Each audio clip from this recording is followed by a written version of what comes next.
سرکار کو اپنی گود میں لے کر کے لائے سرکار کی ماں کی گود میں دے دیتے ہیں. اب حضرت آمنہ خاتون سے سنو, نبی کی ماں بیان فرماتی ہیں کہ جیسے محمد میری گود میں آئے تب تک آسمان سے بادل کا ایک ٹکڑا آیا اور محمد اس میں غائب ہو گئے. میری نگاہ دیکھ رہی تھی, میں دیکھ رہی تھی, آواز آ رہی تھی ان کو مشرق و مغرب کی سیر کرا دو, اور تھوڑی دیر کے بعد وہ بادل کا ٹکڑا پھر میری گود کے سامنے آ گیا, محمد میری گود میں آ گئے.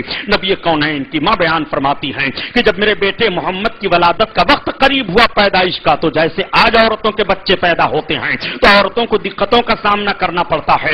نبی کی ماں بیان فرماتی ہیں مجھے کسی تکلیف کا کوئی احساس نہیں ہوا.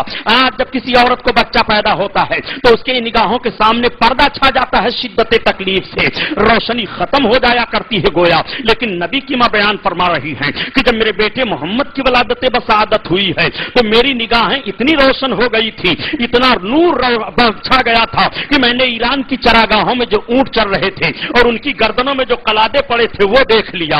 ایسی روشنی پھیلی ہے کہ میں نے مشرق و مغرب کو دیکھ لیا ہے. نبی کی ماں بیان فرماتی ہیں کہ جب میرے بیٹے محمد کی پیدائش کا وقت قریب ہوا تو کوئی پکار کر کے کہہ رہا تھا, اے آمنہ جو تمہاری گود میں جا رہے ہیں ان کا نام آسمان پر احمد ہے اور ان کا نام زمین پر محمد ہے. نبی کونین صلی اللہ علیہ وسلم کی ماں بیان فرماتی ہیں کہ میرا بیٹا جب پیدا ہوا تو اتنی روشنی ظاہر ہوئی. میرے آقا صلی اللہ تعالی علیہ وسلم کی ماں کے پاس جو عورتیں جمع تھیں ان عورتوں کا بیان یہ ہے کہ جب محمد اس دنیا میں تشریف لائے تو ان کے تشریف لانے کا حال یہ تھا کہ آسمان سے چاند اور ستارے آمنہ خاتون کے مکان کے صحن کے قریب جھکے چلے آ رہے تھے.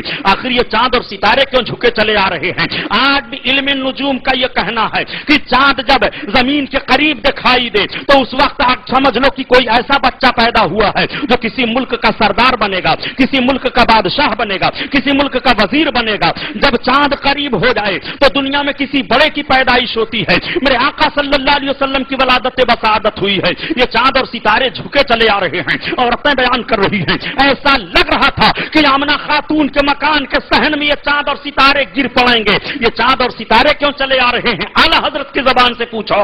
اعلیٰ حضرت عظیم البرکت فرماتے ہیں کہ صبح طیبہ میں ہوئی بٹتا ہے بڑا نور کا اور صدقہ لینے نور کا آیا ہے تارا نور کا, صدقہ لینے نور کا آیا ہے تارا نور کا.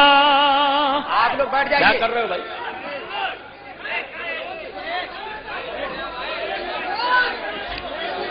علیہ وسلم کی ماں بیان فرماتی ہیں کہ جب محمد اس دنیا میں تشریف لائے تو ان کی ایک انگلی آسمان کی طرف اٹھی ہوئی تھی, اور جب اس دنیا میں وہ تشریف لائے تو ان کا سر سجدہ میں چلا گیا. میرے آقا صلی اللہ علیہ وسلم نے اپنی ایک انگلی آسمان کی طرف کیوں اٹھائی ہے؟ گویا میرے سرکار اشارہ کر رہے ہیں, اے دنیا والو خدا ایک ہے, اے دنیا والو مالک ایک ہے, اے دنیا والو زندگی اور موت دینے والا ایک ہے. میرے آقا صلی اللہ علیہ وسلم مقدس انگلی پاک کا اشارہ فرما رہے ہیں اور میرے سرکار کی مقدس پیشانی سجدہ میں ہے. نبی کونین کی ماں بیان فرماتی ہیں کہ میرے بیٹے محمد نے 3 لفظ کہا. پہلا جملہ تو کہا اللہ اکبر, اللہ سب سے بڑا ہے, اور دوسرا لفظ میرے آقا نے سجدہ کی حالت میں کہا الحمدللہ کثیرا, تمام تعریفیں اللہ کے لیے ہیں, اور تیسرا جملہ میرے آقا صلی اللہ علیہ وسلم نے جو کہا اے مسلمانوں ہم اور آپ پاپیوں کے لیے. میرے آقا عرض کرتے ہیں رب کی بارگاہ میں رب حبلی امتی, رب حبلی امتی, اے اللہ میری امت کو میرے لیے ہبہ فرما دے, مولا میری امت کی مغفرت فرما دے. اسی لیے تو اعلیٰ حضرت عظیم البرکت فرماتے ہیں مرد مومن تو اپنے آقا کو یاد کر لے, تیرے آقا تجھے پیدا ہوتے ہی یاد کر رہے ہیں. پہلے سجدے پہ روز ازل سے درود اور یادگاری امت پہ لاکھوں سلام, لاکھوں سلام. اللہ اللہ، ہمارے اور آپ کے آقا صلی اللہ علیہ وسلم کی ولادت بسعادت ہوئی ہے، ذرا ولادت مصطفیٰ ملاحظہ فرماؤ۔ نبی کونین صلی اللہ علیہ وسلم کے نواسے حضرت امام عالی مقام تھے، امام عالی مقام کی بھی ولادت بے مثال ہے، نانا کی ولادت بے مثال ہے، تو نواسے کی بھی ولادت بے مثال ہے۔ نبی کونین صلی اللہ علیہ وسلم اس دنیا میں تشریف لائے ہیں، عورتیں جمع ہو کر کے کہہ رہی ہیں، اے آمنہ خاتون، ہم تجھے مبارکباد پیش کر رہے ہیں، تیرا بچہ تو ختنہ شدہ پیدا ہوا ہے، اس بچہ کو ختنہ کی ضرورت نہیں ہے، آمنہ یہ بچہ کوئی عظیم بچہ ہے، تجھے مبارک ہو۔ عورتیں دیکھ دیکھ کر کے جا رہی ہیں، محلے کے لوگ دیکھنے کے لیے آ رہے ہیں، سارے لوگ آ رہے ہیں دیکھنے کے لیے، مبارکباد پیش کر رہے ہیں۔ اگر عبداللہ ہوتے تو ان کی آنکھیں ٹھنڈی ہو جاتی۔ نبی کونین صلی اللہ علیہ وسلم کا تذکرہ گھر گھر ہو رہا ہے۔ اس وقت کا دور یہ تھا کہ دودھ پلانے پر دایاں آیا کرتی تھیں تمام آبادیوں سے، اور وہ بچوں کی دودھ پلا کر کے اجرت لیا کرتی تھیں۔ چنانچہ مکہ شریف سے 70 کلومیٹر کی دوری پر طائف کے قریب ایک آبادی تھی، اس آبادی کی بھی 10 عورتیں تیار ہوئی کہ مکہ میں چلو، اس وقت مکہ میں بچوں کی پیدائش مالدار گھروں پر ہوئی ہے، بچوں کو لے آیا جائے اور دودھ پلا کر کے انعام و اکرام حاصل کیا جائے۔ جب وہ 10 عورتیں تیار ہوتی ہیں تو انہی 10 عورتوں میں ایک عورت کا نام حلیمہ سعدیہ ہے۔ حلیمہ سعدیہ کو 3 دن کا عرصہ گزر گیا تھا، وہ فاقہ کر رہی تھی، پانی پر گزارا کر رہی تھی۔ حلیمہ کے گھر جو حلیمہ کی سواری تھی وہ بھی کمزور ہو چکی تھی، حلیمہ کے گھر جو بکریاں دودھ دینے والی تھی ان کے تھن بھی خشک ہو گئے تھے۔ عورتوں نے کہا حلیمہ چلو مکہ چلنے کی تیاری ہو رہی ہے۔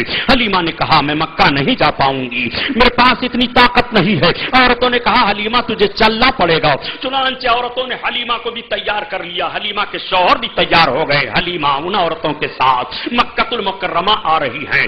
10-12 گھاٹیوں کو پار کر کے حلیمہ اور ان کے ساتھ کی عورتیں مکہ پہنچی، لیکن اور عورتیں پہلے مکہ پہنچ گئیں۔ حلیمہ کی سواری بہت کمزور تھی، کمزوری کی بنیاد پر 7 جگہوں پر حلیمہ کی سواری بیٹھ جاتی ہے، اور حلیمہ مکہ میں بعد میں پہنچ رہی ہیں۔ عورتیں پہنچ کر کے مکہ میں مالدار گھروں پر جا کر کے بچوں کو حاصل کر لیتی ہیں، مگر حلیمہ کو کوئی بچہ نہیں ملا۔ ساتھ میں آنے والی ایک عورت نے پوچھا حلیمہ تجھے کوئی بچہ ملا کہ نہیں ملا؟ حلیمہ نے کہا مجھے ابھی کوئی بچہ نہیں ملا۔ اس عورت نے کہا وہ دیکھ حرم کے قریب، خانہ کعبہ کے قریب جو حویلی دکھائی دے رہی ہے، وہ سردار قریش عبد المطلب کا مکان دکھائی دے رہا ہے۔ اس مکان میں ان کے ایک پوتے ہیں، ان کے باپ کا نام عبداللہ ہے، ان کی پیدائش سے پہلے وہ انتقال کر گئے ہیں، ان کی ماں کا نام آمنہ ہے۔ حلیمہ جا اسی بچہ کو تو لے لے، اس بچے کی بڑی تعریفیں میں نے سنی ہیں، اگر مجھے بچہ نہ ملا ہوتا تو حلیمہ میں اسی بچہ کو لیتی۔ چنانچہ حضرت حلیمہ سردار قریش عبد المطلب کے پاس پہنچ جاتی ہیں۔ عبد المطلب نے حلیمہ کو حضرت آمنہ خاتون کے پاس بھیج دیا۔ حضرت آمنہ خاتون کے پاس حلیمہ پہنچ کر کے اپنا تعارف کراتی ہیں، بہن آمنہ میرا نام حلیمہ سعدیہ ہے، میں قبیلے سعد سے تعلق رکھتی ہوں، جیسے مکہ کی سرزمین پر عورتیں آئی ہیں بچوں کے لینے کے لیے، دودھ پلانے کے لیے، ایسے بہن میں بھی آئی ہوں۔ میں نے آپ کے شہزادے کی بڑی تعریفیں سنی ہیں، بہن آپ شہزادہ اپنا مجھے دے دیں، میں دودھ پلا کر کے خدمت انجام دے لوں۔ حضرت آمنہ خاتون کی آنکھیں ڈبڈبا گئیں، آنسو گرنے لگے۔ حلیمہ نے پوچھ لیا بہن کیوں رو رہی ہو؟ حضرت آمنہ خاتون نبی کی ماں فرماتی ہیں اے حلیمہ جس مقصد کے لیے تم آئی ہو وہ مقصد تمہارا حل نہیں ہو پائے گا، اس لیے کہ ان کی ولادت سے پہلے ان کے باپ کا انتقال ہو چکا ہے، اس لیے تمہیں مانگا انعام و اکرام نہیں مل پائے گا۔ حضرت حلیمہ نے عرض کیا بہن مجھے انعام و اکرام کی لالچ کی ضرورت نہیں ہے، میں نے اتنی تعریفیں آپ کے شہزادے کی سن لی ہیں کہ آپ مجھے اپنا شہزادہ دے دیں، میں آپ کے شہزادے کو لے کر کے خدمت انجام دے لوں، بس یہی میری ایک تمنا ہے۔ شہزادے ہیں کہاں؟ حضرت ماں جب پوچھتی ہیں تو میرے آقا سو رہے تھے اور سرکار کے نورانی جسم پاک پر چادر ڈال دی گئی تھی، نبی کی ماں نے چادر کو جسم پاک سے سرکا لیا، جیسے چادر کا سرکنا تھا چہرے نبوت سامنے آ جاتا ہے، پیشانی چمکتی ہوئی حلیمہ دیکھ لیتی ہیں اور اس پیشانی کو بڑھ کر کے چوم لیتی ہیں، وہ پیشانی چومتی ہیں جس پیشانی کے تعلق سے اعلیٰ حضرت عظیم البرکت فرماتے ہیں کلمہ پڑھنے والا مسلمان تو اپنے نبی کی پیشانی دیکھ لے کیسی پیشانی ہے، جس کے ماتھے شفاعت کا سہرا رہا اس جبین سعادت پہ لاکھوں سلام لاکھوں سلام ہم اور آپ جب صحرا پہنتے ہیں تو شادی کا صحرا ہوتا ہے، حج کا صحرا ہوتا ہے، علم کی کامیابی کا صحرا ہوتا ہے، اقتدار ملنے کا صحرا ہوتا ہے، ملازمت میں عہدہ ملنے کا صحرا ہوتا ہے، مگر میرے آقا صلی اللہ علیہ وسلم کو جو صحرا پہنایا گیا وہ ہم پاپیوں کی بخشش کا صحرا ڈالا گیا ہے۔ نبی کی پیشانی پر جو صحرا آ رہا ہے امت کے گنہگاروں کی مغفرت کا صحرا آ رہا ہے۔ میرے آقا صلی اللہ علیہ وسلم کی پیشانی کو حلیمہ سعدیہ چومتے ہوئے رخسار نبوت کو چوم رہی ہیں اور اپنی گود میں لے کر کے دودھ پلانے لگتی ہیں، جیسے حلیمہ نے اپنے ایک